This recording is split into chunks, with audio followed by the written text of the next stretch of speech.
Welcome, everyone, to Next Level Leadership, our YouTube channel for Weaver Solutions.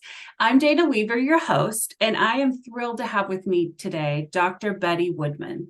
Dr. Woodman is a former faculty member of Emory University, the University of New Hampshire, and the University of Maine. And she has an extensive past with leadership and leadership development. And she does coaching about leadership and navigating power dynamics. She coaches men and women, but her focus is mainly on men. So I am going to welcome Dr. Woodman, and I'm so glad to have you. Oh, thank you so much. I'm really looking forward to this conversation, and I appreciate you having me on. Sure, glad to have you. Do you want to tell us just a little bit more about your past? Because I can't do it justice, and you do have a very distinguished career that I'd like you to highlight. Yeah, well, thank you so much. Um, and actually, the different things I've done really contribute to my idea of what leadership really is and what that means. You don't always have to be in a managerial position or at the top of an organization to be a leader. So leadership can be something that we develop and cultivate in ourselves that is useful in our work, but also in our lives in general. So my career is varied. I started off as an engineer and worked in a lot of male spaces, right, through a lot of my early career, sometimes being the only woman. I actually became very interested in power dynamics early on, and I will tell just a brief story there because it did affect the trajectory of my career after that. I was an engineer that was very steeped in systems thinking, but for the technical side of things. And as I was working in California in a large engineering organization, I started noticing the human dynamics happening and started understanding them as part of a bigger picture. And one thing I noticed, I was volunteering a couple nights a week at a domestic violence shelter. Later, I worked with children living in foster group homes. So I became more familiar with the dynamics of bullying, and then later with bullying itself in schools. And then these massive organizations of predominantly men, and a lot of the relationship patterns that happened between them.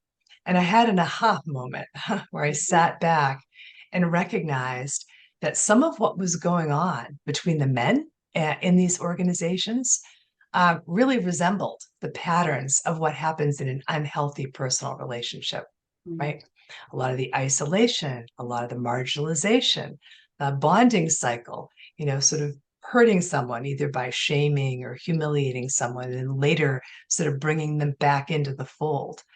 I think we all recognize the power of that dynamic, even if we just think of, say, a teacher that's been really critical of us. And nothing you ever do is good enough.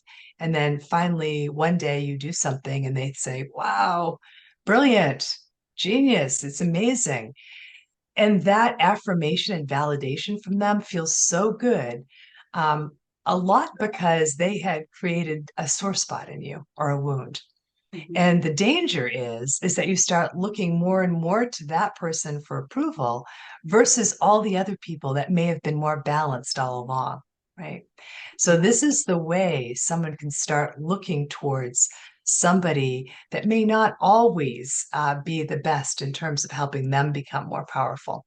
And it's the beginning of power dynamics, as I described them.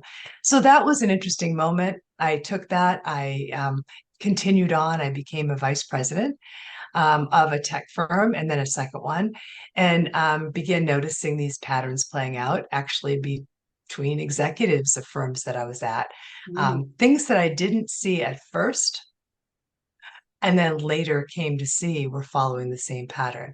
We don't always expect them in certain places. People can also be very charismatic, very friendly on one hand, and then these things can come out. So I was learning also the value of being able to identify a lot of these patterns early, because when you identify them early, you can start thinking about where you stand with them and what you can be doing to ensure you maintain your power and that other people around you do as well.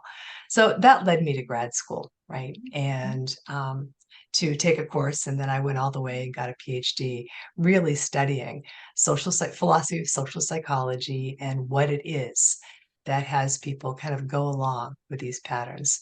A last note I'll make about that experience there. I remember thinking, watching some of the pecking order things, Mm. whether people who wound up going along with some of these patterns, who initially seemed to understand what they were and sort of held back, but later seemed to join in, wondering whether or not they were joining in because they didn't want to become the next target, Mm. or whether they were really persuaded. And I felt as if they were really persuaded, which I thought was one of the things that eventually led me to take a course, just because I was interested in these patterns. The other thing was I was working in this environment with predominantly men, Mhm. and I also got to see how many men were silenced in what I'd call an alpha bullying kind of environment. Mhm. Alpha bullying, right? Those kinds of dynamics really mean that there's a king of the hill and a top dog, right? And everybody else is not at that level. So many men are hurt by this as well. And it can be difficult within male culture to take a stand against that. And I have great empathy for how challenging that can be. So, Absolutely, yes. Wow, that is a just a fantastic entree into where we're going next. Um, from all of that experience, then you opened your own business about a year ago, maybe, yes. and Yep. you are now a coach. You coach leaders and professionals and change agents to create cultures that empower people.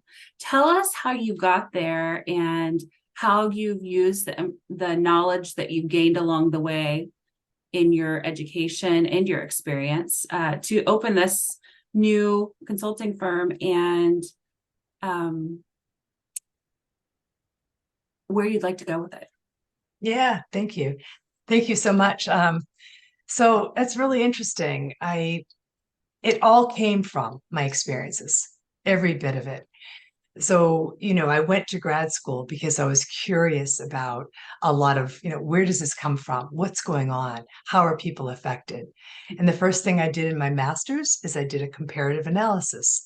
And you'll recognize two of the poles, or the things I was seeing out there in the field, so to speak. I was looking at toxic workplaces where there's a lot of pecking order, a lot of bullying dynamics. By the way, we know there's high turnover in these kinds of environments. There's lowered productivity. These are direct impacts on the bottom line and profitability. The data is very clear about that. And so, certainly, a really key interest on the part of any business leader. That stuff is not helpful. Whereas when you can shift it into a more positive, you really wind up with a team that can really produce in a wonderful way Mhm. and enjoy the workplace even more. But I That's looked at those patterns, looked at family violence patterns, looked at cult indoctrinations, terrorist group indoctrinations, and socialization processes, and found that the patterns are the same patterns, right? It happens a very similar way. And people get sort of pulled into it in a similar way. Now, the intensities can be different, right? The context is different. The danger can be different depending on where you are. mhm. But that was a really interesting finding. I went on, that was within my master's. I went on, I was fortunate to be able to go on for a PhD. And there I was bringing the question of, where does this come from, Mhm. right? Why, do we, and we all have lots of different inclinations within us, right? Why do we sometimes try to have power over other people? Why do other times we try to go along with people, right? And then maybe in our best form of leadership And where we're really the happiest and most satisfied when we're true to ourselves and integrity with ourselves, and we have full power, right? What I would call real power, and we collaborate with others. So I was curious about what pushes us, to behave in this way that really isn't powerful. I would call power over and power from, which is my term for power from association from the group or conformity. I'd call them addictions, right? Mm, Because yeah. we're looking for power outside of ourselves, right? It feels powerful maybe to sort of have, push somebody to do something. That in and of itself and that feeling is not really being grounded in your own power. And like an addiction, it needs to be filled periodically, right? The effect wears off. So if you think of the classic bully, and we all know if you look at any teen movie, right? Hmm. The most common storyline is this storyline. And that's because it's really common in our culture. That person may do something, the person that's depicted as the sort of the top coercive person and the followers Hmm. may do something, and then after a period of time, that effect wears off. They need to do something again like that. So that's what's happening. The only way to break out of that is to get back up in integrity with yourself, and then you can go down this path of working towards accomplishing things that matter to you, that are meaningful to you, being effective, and then in that place, joining with other people, also in integrity and really fully collaborating. And that certainly makes so much sense in terms of why in a group of people that's what we all want, right? Yes. But going back and looking at what pushes us out of integrity is important. We all have these pressures, and there are a lot of social pressures and that do that. And so that's an interesting moment. So Yeah. in the course of that graduate work, I created a framework that I found helpful. One was a life alignment framework, Hmm. and the other was a culture alignment framework. And it really is looking at these power dynamics, right? And what it is that keeps us on the track where the good stuff is, Hmm. not only the productivity and profitability, but also our satisfaction, being connected in life, right? Hmm. Versus what pushes us out of that. And that's really interesting. And it's along that path I began to see some of the influence of gender as well and understand that. Why? Because we are all unique. We have certain personalities, we have certain strengths and skills, and we have to honor what it is we bring and how we develop ourselves. And if that doesn't always line up with norms that are sort of outside, that sort of arbitrarily put on someone, then you're not really being in integrity with yourself. And those are an example of some of the pressures that can push you out of integrity. And why I think it's so important to take a moment and to understand that. So very reflective as you're developing your personalized leadership style. So that was important to me. Understanding that, while there can be principles that are helpful for everyone, that we all lead in different ways. It's very much integrated with who we are, right? You and I are different, Dana, right? We have different interests, different skills, different personalities. What's going to matter to us different, and where we find our passion will be different. And that is such a source of power right there, to be Hmm. doing something that really lights you up. Yeah. You really get so much energy and so much power from that. So it's important, I think, for people to go down that journey and to recognize what's pushing them, what's keeping them from being in integrity with themselves, how they can get back in integrity so they can really be their most powerful leadership self, or using their most powerful leadership style. Yeah. That's great. I'd like to go back to, you've mentioned the word integrity a number of times in the last few 30 seconds. And I think it would be good for our audience to define integrity because different people have different definitions of integrity. Yep. Would you Yep. define it for us? Yes. Thank you. Mhm. And for me, the sense that I'm using it in here is a sense of being in integrity with yourself. So, being integrity with, aligning with, honoring, right? Fully respecting, living into, right?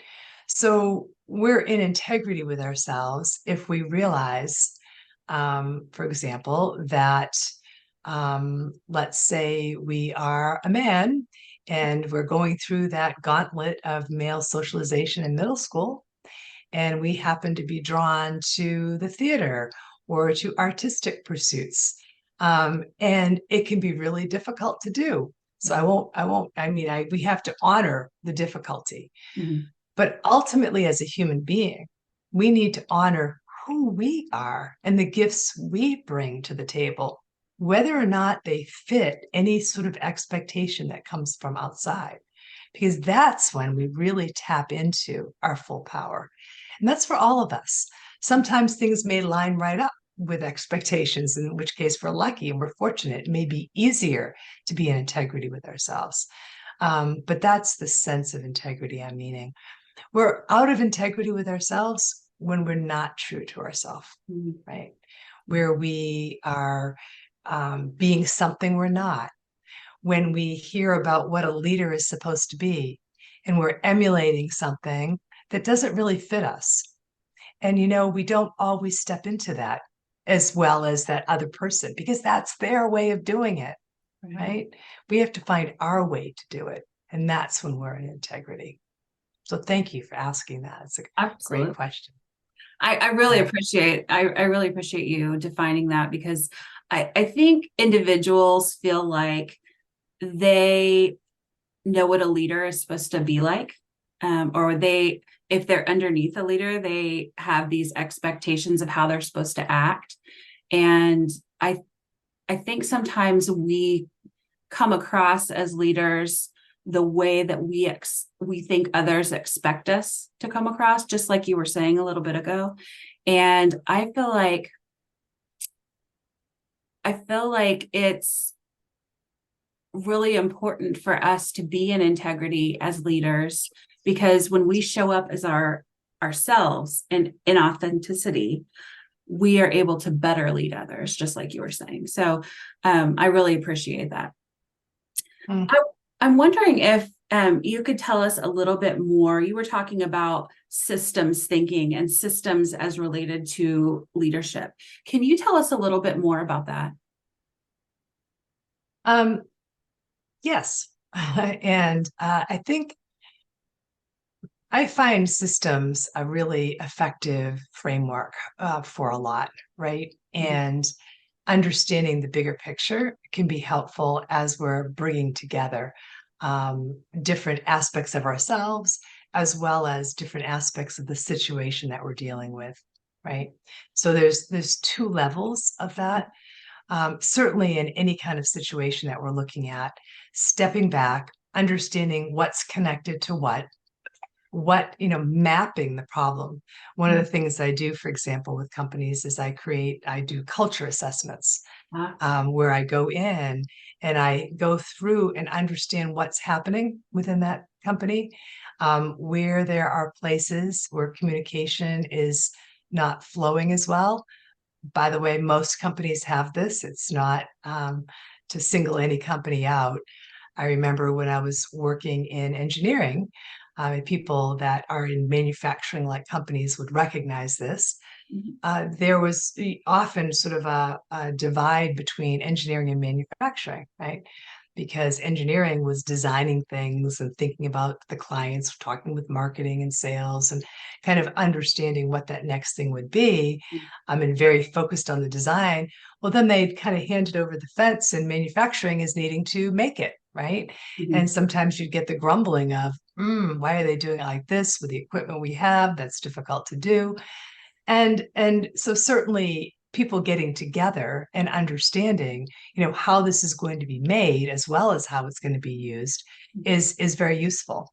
And many companies do that now. They really pull people together, early manufacturing involvement, and they will have those kinds of conversations.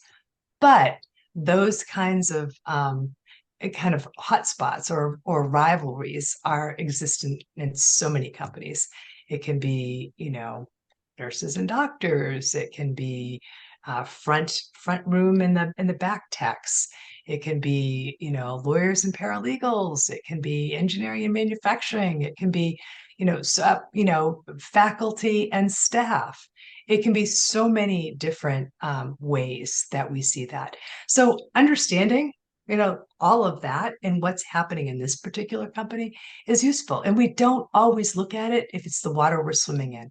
So I think that's helpful. And that's organizationally. Also with it, whatever problem you're looking at, it's helpful to really do this to understand what the real causes are. You don't want to take care of something, and that was a sub piece.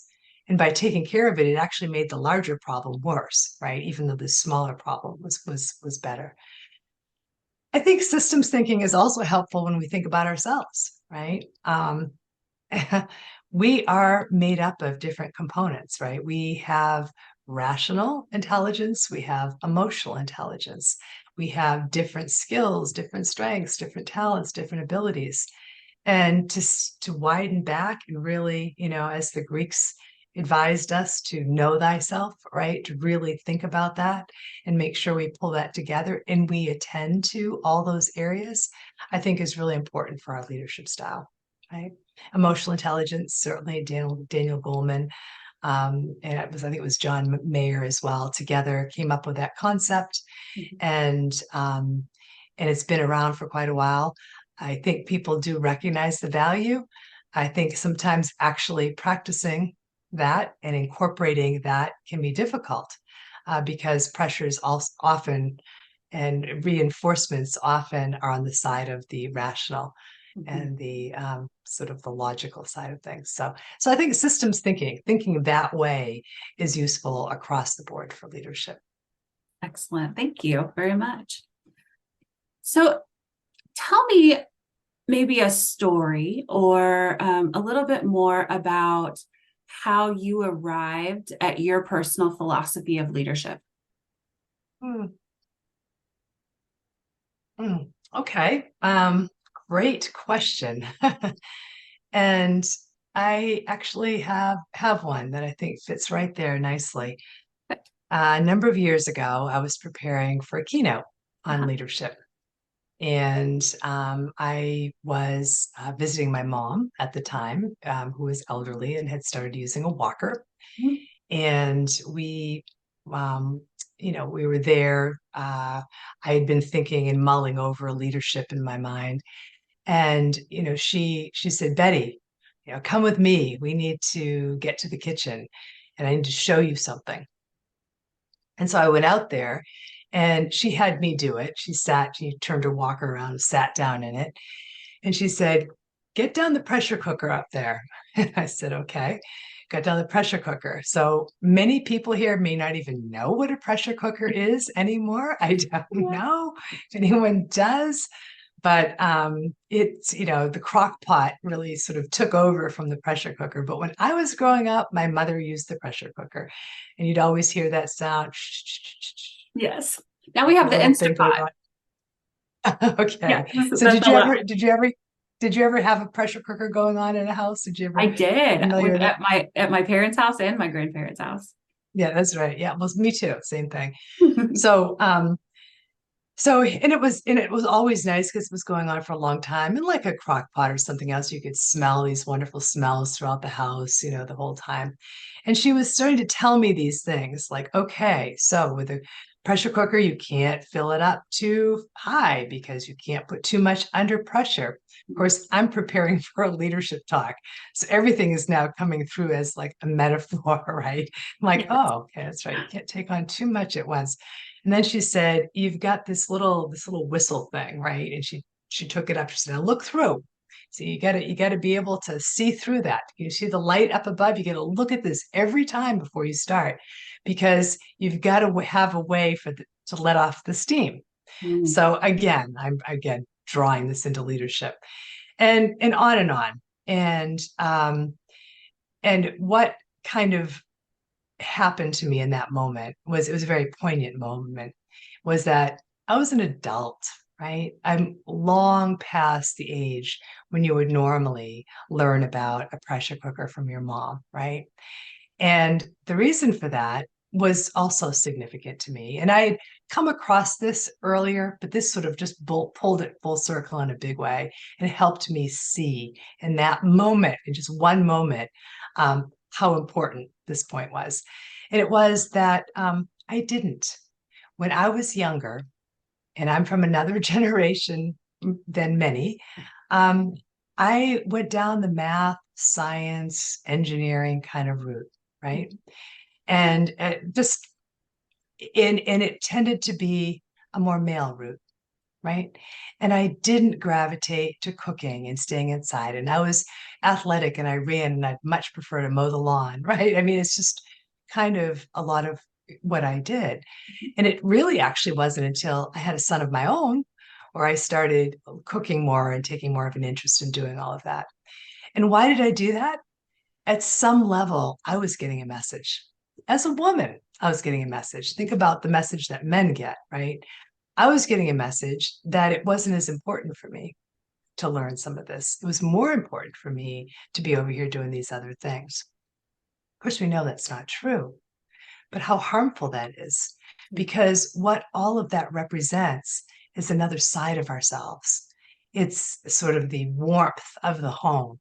It's the connection with other people, right? It's this level of satisfaction of different flavors all melding together for a home cooked meal. Mm. It's family, it's connection. And it actually chokes me up a little bit because I think that we have created wounds in our society where we've devalued things that are so important to us. And I've done interviews with men, and many men, especially as they're older, are looking back and either feeling disconnected, dissatisfied with at some level with their lives, or lonely. Mm. And part of that can be this sort of need to wrap yourself. And I understand how it happens. I'm telling this story about me, right, with my mom and the pressure cooker. Imagine how much more intense that is for men Yeah. to do things that are really, labeled male. But are these things male? We're human beings with human characteristics and capabilities and qualities, right? We can all cook, right? We can all take care of people. Yes. And fortunately, that message is coming out now. The more and more dads and younger fathers are really taking seriously that being there with their kids, which I think is so good. But those pressures are still there, and there needs to be more with that, right? More permission, more attention. One of the things that I think is wonderful is that there's been more done with women, and there's more to be done. I've been involved with this as well.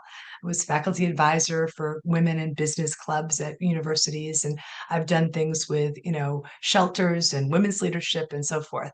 Mm. And I think that's really needed and wonderful because human beings need to be able to step up into everything they can do and all the opportunities that are in front of them. And so, and more to it, right?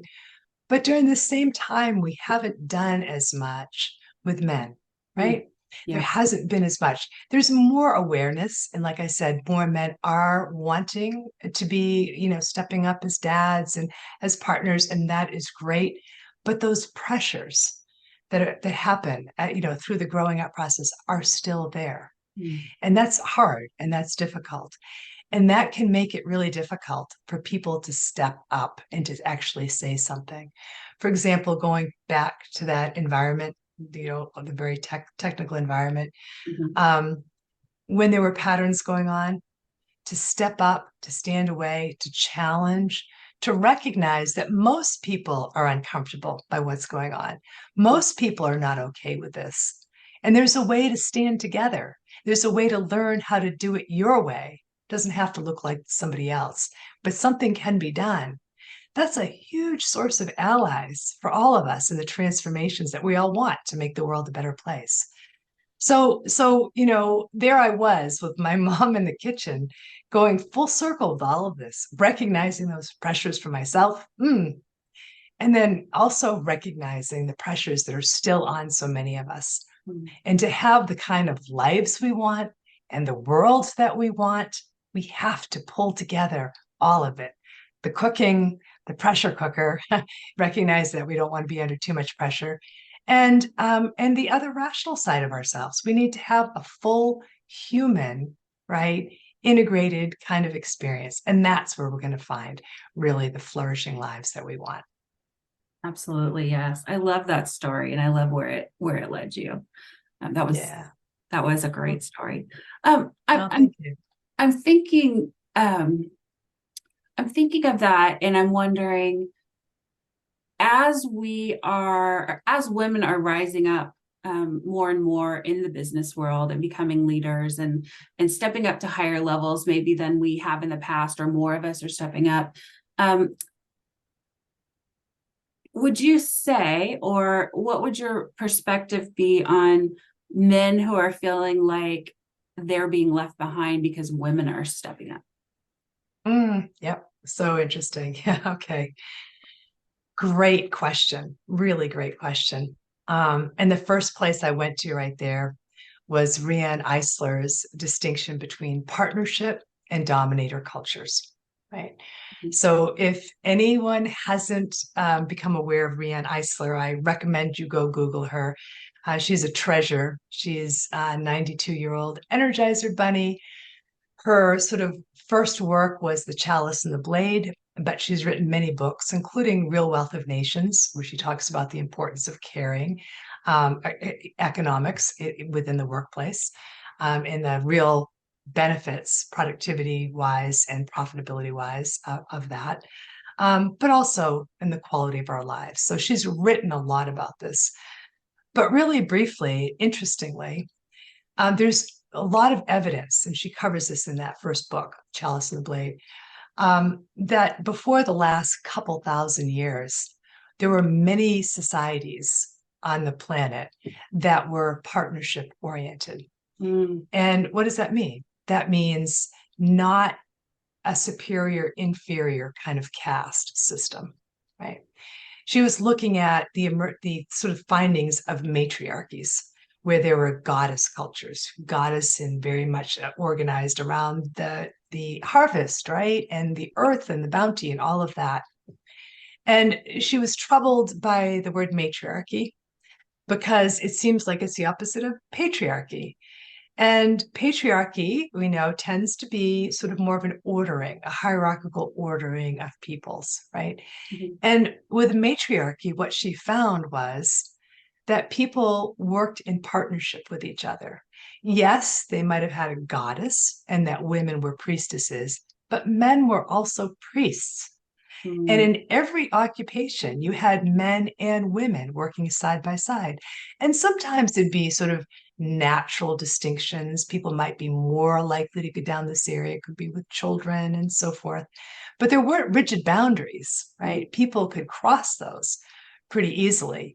So it was in harmony with each other, very artistic, art on the walls, the ceilings, the floors, open to nature with beautifully tended gardens. So just really a wonderful, wonderful depictions of a society that was much more harmonious. Mm. But so she changed that terminology to dominator versus partnership, right? To sort of, first of all, take that gendered aspect out, because it really is about power over, we were talking about, right? Mm. One group being ranked higher than another, and whatever it was, class is another one, right? Yes. People's value based on where they're from and what the color of their skin is, and so many different, their level of ability, right? Or the kinds of things that they're good at, for example, versus partnership, which is linking, just recognizing the value across the board. So we are coming from where that's a beautiful ideal, I think, for us to be looking at a place where we are working in great teams that are productive and enjoy working with each other. Mm. And we all know intuitively that we're going to be more successful that way. And the Yes. data also clarifies that if we need that data as well. But we're not there yet, which is why there's so much work for me working with cultures and helping make that transition. We're not there yet. So that either or is something that we often think about. And I can understand if you're thinking that it's either I'm on top or you're on top, right? Then there could be fear invoked with that. But when we understand that that is not necessary, that what we're looking at is power with, That's where the real power comes from. And that's what we need to be building. Then somebody else getting power is great because we want that collective to be as powerful as possible. Yes, I appreciate that. That's wonderful. Yeah. I'm wondering if you could speak to a brand new leader and give them advice on how to be a good leader, but also how to gather around them the right people to continue to hold them up. Yeah, absolutely. Great question. Such a good question. The number one piece of advice that I have is to really pay attention to who you are. Mm. And, through our life journey, we can be clearer at various points in time than others. But to spend the time with that, right? To step back, to think about what kind of personality am I, right? You might consider doing one of the free Myers-Briggs tests or any of the other kinds of tests that are out there. You really want to do a deep dive into who you are. It can be self-reflective. You can work with somebody on that. I work with people on this as well. What are my strengths? What do I like to do? When do I come alive? What kinds of things am I doing that I really enjoy doing? A quick example that I thought of briefly when you asked a question earlier. Mhm. I remember different leaders. I remember we have this image of a leader, someone who looks very confident, comes in, maybe pounds on the table, says this way, seems to know exactly what we need to do next, maybe charismatic. Somehow we have a picture like that, often male, right? Along male norms, right? Of what a powerful man looks like. But yet, and I've had people like that I've worked with. Mhm. I also remember an incredibly effective leader who was much quieter, probably introverted, Mhm. was someone who absolutely had my back, right? He had the back of the people that worked for him in a big way. He got to know who I was. He understood what I wanted and where I was headed. And he would defend me. Like I know that if I wasn't in the room, he would be there, like this quiet, steady force, kind of bringing things forward. And that kind of moves me a little bit because that is a beautiful type of leader that inspires such loyalty from people, right? I would work my butt off for him. So would everybody else. Yeah. So your leadership doesn't need to look like somebody else's leadership. And what you need to do is really think about what you bring to the table and how you can be effective. He liked doing that, right? He was really good at doing that. And I've had women leaders who have been very similar in that way. So that's the most important thing. You got to find out who you are and what makes you tick, and then pull that together in package and keep developing that. So who do you want on your team? People who see you, right? People who see your potential, see where you're headed, and can keep holding that picture up for you. That's what's going to help you the most. That's beautiful. Beautiful. Yeah. Yeah. So, That's one of the things. That's one of the things that we do in the leadership program that I've developed. And is the first thing is discover our values and who we are, because I think yeah. just like you said, that's the foundation of everything. And Yeah. there's no way I could have said it better than you did. So thank you very much for that. Um, And we need people like you there doing that because I think it's really helpful to have someone to be working with as you go through that. Yes, we can go through it ourselves, but to kind of have someone continuing to remind us, right? And the people that we've talked with in depth really can do that for us. So, yes, thank you. yeah, yeah. So, what do you currently have going on right now that you'd like to share with our listeners or our viewers? And how can they get a hold of you if they want to know more about you? Yeah, great. Okay. Well, I'll start right there, right off the bat. They can email me directly at bettyjwoodman@gmail.com. And there's a J in there. It's bettyjwoodman@gmail.com. And my website is bettyjwoodman.com. So, please feel free. And I'm on LinkedIn. If you'd like to connect with me on LinkedIn, that's a great way to connect. Yes, I'm in addition to coaching, one-on-one, I have various coaching programs as well that we can kind of take a look at a topic. I have a program going on now that I will continue running. I will do it again. It's a three-part executive coaching series. Mhm. Next year, I may offer a six-part executive coaching series. So it's real power and how to use it effectively, men, women, and partnership at work. The principles really do apply across the board. I actually have some parents who are interested in taking it because they want to understand more for their children, right? Some of the power dynamics that happen. The power dynamics, as I mentioned early on, right, that we see in these different realms have similar patterns. But this series isn't it primarily intended for people in the workplace. And so it's an offering that I think is useful. It's executive coaching around a topic, right? So you have the opportunity to be both talking one-on-one in a coaching capacity, and then also small group, peer-to-peer conversations and dialogues on the topic for that particular month. And then at the very end, there's a full dialogue through a brain trust think tank where you provide your ideas, your opinions to all the people there and sort of, come up with ideas on how to really move forward powerfully on all these topics.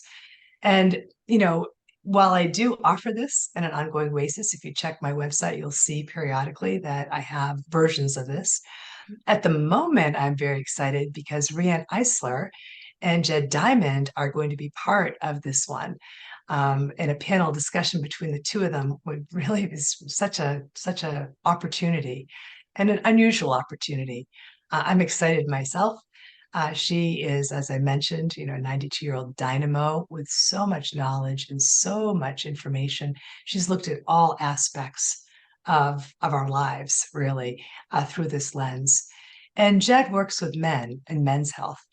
And as I think I mentioned, but very much aligned with the partnership model with Rian, understands the impacts and health impacts on men of the dominator sort of power over, kind of model. Men don't live as long, have greater health impacts. And again, there's sort of a emergence of disconnection, loneliness, and actual dissatisfaction looking back at various job experiences. Not across the board, but significant enough to really be flagging.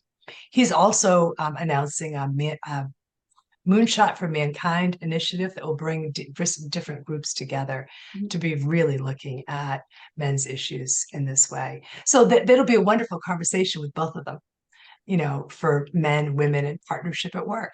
So that actually starts Tuesday. I am going to open that up as a one-time thing. It's also the first day of this new program, but for people who may find that interesting, to please be in touch. That's fantastic. Thank you. So just for the audience to know, we are recording this in September and that starts on October 3rd.